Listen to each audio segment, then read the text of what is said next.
Puji Bapak Yahweh, kita sudah masuk di dalam 1 Samuel 29 ya. Dan inti pengajaran ini sebenarnya tentang Roh Kudus ya. Tapi saya berikan kesempatan bagi saudara-saudara yang mau tanya ya, kita buat juga sebagai ruang diskusi ya. Kalau ada yang belum jelas mungkin dari pengajaran-pengajaran kemarin atau dari pemberitaan firman, kita bisa saling berdiskusi ya. Bukan saya katakan saya lebih pintar, tidak. Tetapi kita diskusi untuk bisa mengetahui firman lebih detail, lebih dalam. Karena kadang-kadang kita kan pribadi lepas pribadi punya cara penafsiran yang berbeda ya. Tapi itulah kebebasan yang Tuhan berikan. Tapi saya sudah sering kali kasih tahu, kita diberi kebebasan untuk menafsirkan, tetapi dasarnya tetap harus ada firman. Artinya tidak menyeleweng terlalu jauh ya. Ya, penafsiran kita memang tidak 100% benar, tetapi kalau ada firman yang mendasari, at least tidak jauh kemana-mana ya. Nah, kita lihat di sini bagaimana Daud ya. Dia ditolak oleh raja-raja Filistin untuk ikut di dalam pertempuran melawan bangsa Israel. Bangsa Israel karena Daud itu sendiri adalah orang Israel, tentunya ya secara wajar lah mereka pasti curiga. Mereka curiga si Daud ini bisa-bisa jadi musuh dalam selimut ya. Dan saya percaya memang seandainya Tuhan izinkan, pasti yang dia bunuh itu orang Filistin. Dia nggak mungkin bunuh orang Israel. Karena itu sudah dia tunjukkan waktu dia tinggal di Siklag, di daerah orang Filistin. Yang dia serang itu ya orang-orang Filistin, musuh-musuh orang Israel ya. Kita harus melihat dari kacamata rohani yang benar ya. Karena kadang-kadang kita melihat bagaimana Tuhan mengizinkan kayak Daud ya, kayak banyak pelayan-pelayan atau nabi-nabi, loh kok ini membunuh orang. Jadi kita harus lihat dari perspektif dari pandangan Tuhan ya. Hukumnya hanya satu, hukum Bapa Yahweh. Kalau tidak menyembah Bapa Yahweh, Tuhan binasakan. Kenapa? Karena Bapa Yahweh menciptakan manusia untuk Bapa Yahweh. Jadi manusia harus beribadah kepada Bapa Yahweh. Kalau enggak dibunuh atau dibinasakan. Ya, dia punya hak lah. Ya, kalau kita menciptakan sesuatu pasti itu untuk kegunaan kita. Ya, kalau orang lain bisa manfaatkan ya bagus. Tapi kalau apa yang kita ciptakan itu ternyata tidak berguna, ya kita yang menciptakan punya hak untuk membinasakan atau memusnahkan. Jadi jangan sampai salah ya. Jangan sampai ada orang yang berpikir, oh kok gitu, mana kasih Tuhan? Oh, bukan begitu. Kita ini diciptakan untuk dia. Kalau menyeleweng dia binasakan itu wajar. Karena itu hak dia. Ya. Tuhan tidak menciptakan kita untuk melayani setan. Tidak. Ya, maka itu jangan sampai karena ada orang, lo kok Tuhanmu kejam banget. Bukan kejam, kamu diciptakan untuk kita, manusia diciptakan untuk Bapa Yahweh. Kalau kita mempergunakan keadaan kita, kehidupan kita untuk yang lain, ya otomatis yang menciptakan cemburu. Karena Bapa Yahweh sendiri jelas menyatakan Tuhan yang saudara dan saya sembah yang bernama Yahweh itu cemburu. Dia cemburuan, itu karakternya Tuhan. Kalau kita menyeleweng dikit aja, itu sudah dalam tanda kutip sudah sangat berbahaya. Ya. Nah, jadi di sini kita melihat ya, bagaimana Daud yang sudah mengalami begitu banyak pertolongan Bapa Yahweh. Tapi yang seringkali saya katakan, ya, orang yang sudah diurapi, orang yang sudah tahu kebaikan Bapa Yahweh, ya masih punya kelemahan. Ya, contohnya Daud ini kan. Daud ini lawan si Goliat dikasih kemenangan. Ya. dikasih kemenangan. Ingat Daud itu masih sangat muda ya. Berkali-kali saya hanya ingatkan aja, Daud itu kan dia 6 bersaudara, jadi dia ketujuh. Dia anak yang ketujuh, ya, anak yang paling bungsu. Ketika bangsa Israel berperang dengan bangsa Filistin waktu ada Goliat, itu 3 kakaknya sudah ada di pasukan tentara. Ya, jadi berarti kalau 3 dari 7 orang, 3 berarti masih 4 orang yang belum jadi tentara. Syarat jadi tentara pada waktu itu sesuai dengan kitab Bilangan, ya. Kita semua ada dasar firmannya. Berdasarkan Bilangan, kitab Bilangan, orang yang jadi tentara harus berumur 20 tahun ke atas. Jadi 3 kakaknya ini berarti sudah at least yang katakan yang nomor 3 ini udah umur 20. Ya katakanlah dia berurut ya, berurut kita kan tafsir boleh. Kalau yang nomor 3 itu umur 20, yang nomor 4 19, yang nomor 5 18, yang nomor 6 17. Daud ini maksimal umurnya 16. 16 tahun. 16 tahun itu masih muda sekali. Dia bisa melawan Goliat. Tapi kita lihat bukan Daudnya yang melawan Goliat, tetapi Bapak Yahweh. Bapak Yahweh. Ya, saya nggak tahu dulu, saya kecil kan masih suka main katapel, tapi yang katapel kita kan begini nih. Gitu kan? Kalau dia katapel begini. Itu kalau bukan Bapak Yahweh yang mengarahkan batunya itu nggak mungkin masuk di testanya sini, di mana? Di jidatnya ini. Cok. Tertanam lagi. Ya. Itu pasti pekerjaan Tuhan. Hanya sekali lempar ya. Sekali lempar masuk. Nah, di sini kita melihat dia mengalami begitu banyak mujizat, pertolongan Tuhan yang sangat luar biasa. Tetapi ketika dia dalam keadaan yang sudah terjepit, dikejar terus sama masalah, dikejar terus sama si mertuanya, si Saul. Saul ini kan mertuanya. Akhirnya ada rasa keletihan. Sehingga akhirnya apa? Ya dia lari ke Filistin. Dia lari dari Israel ke Filistin. Nah, satu hal yang saya harus ingatkan, ya, ini juga seperti kita, manusia. Ya. Daud yang sudah diurapi Tuhan dengan segala mujizat-mujizat yang terjadi, ketika dia di dalam keadaan terdesak, dia juga bisa lupa untuk bertanya sama Tuhan. Ya.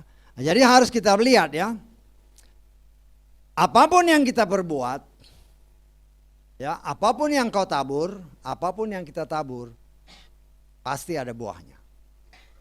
Bisa ditangkap, ya. Apapun, kalau yang kita taburkan baik ya pasti bertumbuh baik. Tetapi kalau yang ditaburkan itu tidak baik, cepat atau lambat dia akan menghasilkan buah. Karena itu ketika kita dibaptis, kalau tadi disinggung masalah baptisan, ya, kan saya beri kesempatan, kalau saya yang melayani ya, saya beri kesempatan berdoa minta ampun. Kan saudara yang tahu apa yang pernah kita tabur, betul nggak? Jangan lupa ya, apa yang pernah kita tabur, kalau engkau tidak minta ampun sama Tuhan dan engkau cabut, itu akan berbuah suatu saat. Karena itu saya katakan ya berkali-kali kan setelah pelayanan saya lihat, kalau nanti ada yang diingatkan Tuhan lagi, engkau belum minta ampun, ya berdoa minta ampun. Jadi apapun yang pernah kita tabur, ya mungkin waktu pertobatan kan enggak, udah lupa lah itu. Tapi ketika, katakan sekarang saya ngomong begini, engkau taburkan sesuatu dulu, kau tabur. Itu pernah kau tabur, pasti engkau kalau tidak kau cabut, kalau kita tidak cabut, dia akan menghasilkan buah.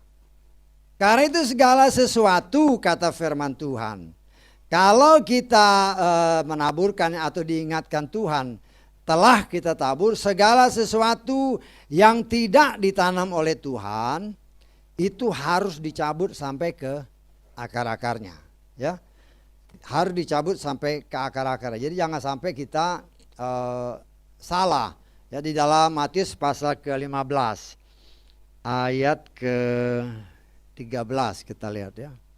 Sambil menanggapi dia atau Yeshua berkata, setiap tanaman yang Bapa Surgawiku tidak menanamnya akan dicabut seakar-akar. Ini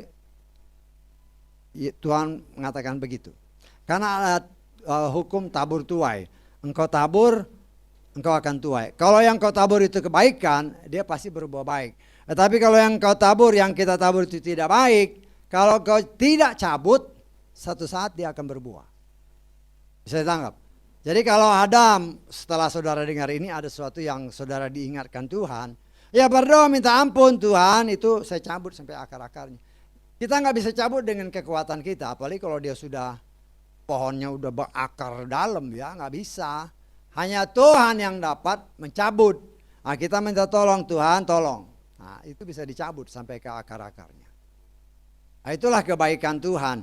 Dan Daud kita melihat di sini, ya dia membuat kesalahan ini, sehingga ketika dia dalam keadaan terdesak, yaitu dia lari ke Filistin tanpa dia bertanya sama Bapak Yahweh. Nggak ada ayatnya ya yang menyatakan waktu dia lari ke Filistin dia tanya Bapak Yahweh dulu. Nggak ada ayatnya. Jadi makanya saya mengajarkan kepada saudara, segala sesuatu itu harus kita cek, ya. Kita cek kenapa. Contoh, berkali-kali saya katakan, Adam dan Hawa dia berdosa, tidak ada kata penyesalan, tidak ada. Bisa ditangkap, ya. Saya percaya, saya pribadi menafsirkannya. Kalau seandainya Adam dan Hawa dia bertobat waktu itu, nggak akan terjadi seperti sekarang. Saya menafsirkannya kalau dia bertobat, oke, Tuhan izinkan dia makan pohon buah dari pohon kehidupan. Ingat ya, pohon kehidupan itu bukan buah yang begitu, enggak. Itu firman Tuhan, itu Yeshua. Tetapi disinilah kita melihat, ya, disinilah kita melihat bagaimana hubungan antara kitab-kitab Torah atau kitab-kitab tanah dengan kitab perjanjian baru. Dalam kitab perjanjian baru, Yeshua mengajarkan bertobat. Setelah bertobat baru diizinkan makan buah, yaitu pohon kehidupan. Bisa ditangkap, itu hubungannya erat sekali. Dan itu yang dahulu gagal dilakukan oleh Adam dan Hawa dan banyak orang-orang pada waktu itu. Karena itu Yeshua, dia mengajarkan, dia datang untuk menggenapkan Torah. Nah, diajar, ini begini. Nah, di sini juga kita belajar bagaimana Ruach HaKodes mengingatkan kita, saudara dan saya. Kalau ada hal-hal yang masih belum kita cabut dan engkau diingatkan dengan apa yang dikatakan sekarang, merendahkan diri. Ingat ya, sebagaimana yang pernah diajarkan.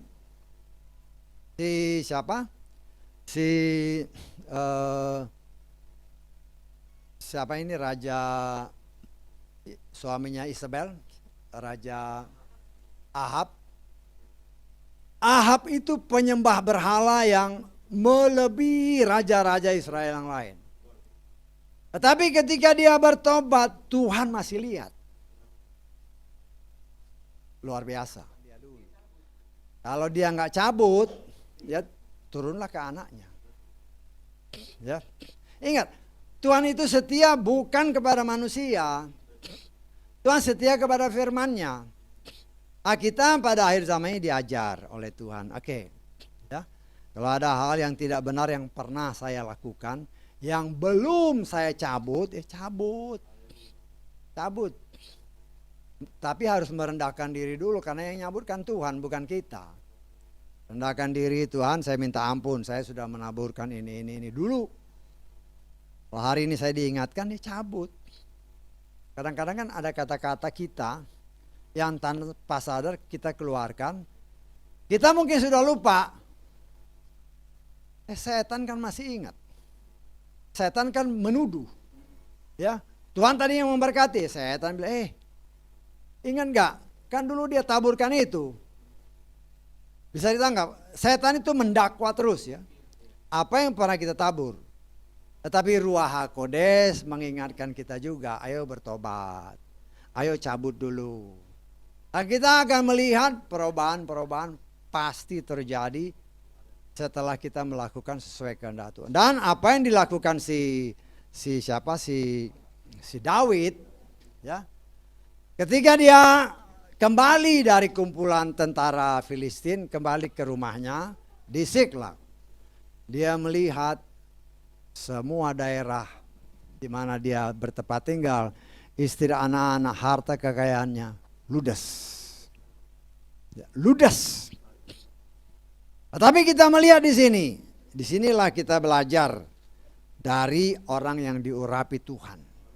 Ya, ketika dia sadar, ya, kemudian dikatakan dalam firman Tuhan dalam 1 Samuel pasal 30 ini, ayat ke-7, lalu Daud berkata kepada Imam Abiatar anak Ahimelek, bawalah baju efod kepadaku.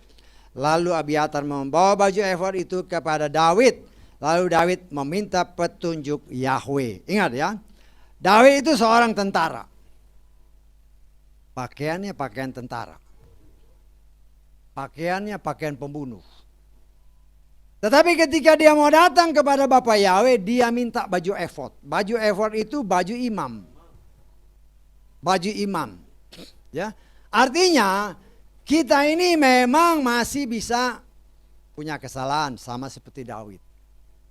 Nah, kalau kita mau datang sama Bapak Yahweh, kita koreksi diri dulu, Tuhan ampuni saya dulu nih. Baru datang merendahkan diri serendah-rendahnya. Jadi ada maksudnya kenapa dia pakai baju efod, bukan sembarangan ya. Baju efod itu hanya dipakai oleh imam ketika mereka mau ibadah. Ya. Dan Daud dia sadar dia memakai pakaian perang. Dia kan habis bantai orang banyak. Bahkan dikatakan oleh gadis-gadis Israel, Daud membunuh berlaksa-laksa. Satu laksa itu 10.000. Saudara bisa bayangkan, berlaksa-laksa dia bunuh. Nah, kalau bukan karena Bapak Yahweh nggak mungkin. Orang 1 lawan 1 aja mungkin masih berat. Ini luar biasa. Tetapi kita melihat campur tangan Bapak Yahweh begitu luar biasa ketika Daud merendahkan diri. Ya, Tuhan melihat hati yang mau merendah. Dia tanya, Tuhan boleh nggak? Dia kan kalau kita baca ini di dalam ayat 8 pasal 30 ini 1 Samuel 30, Daud meminta petunjuk Yahweh, haruskah aku mengejar pasukan ini? Dia bilang, dia nggak, itu menandakan kerendahan hati ya. Dia nggak bilang, Tuhan saya mau menyerbu ini. Dia nanya dulu, haruskah, bolehkah aku nyerbu? Bisa ditangkap maksudnya.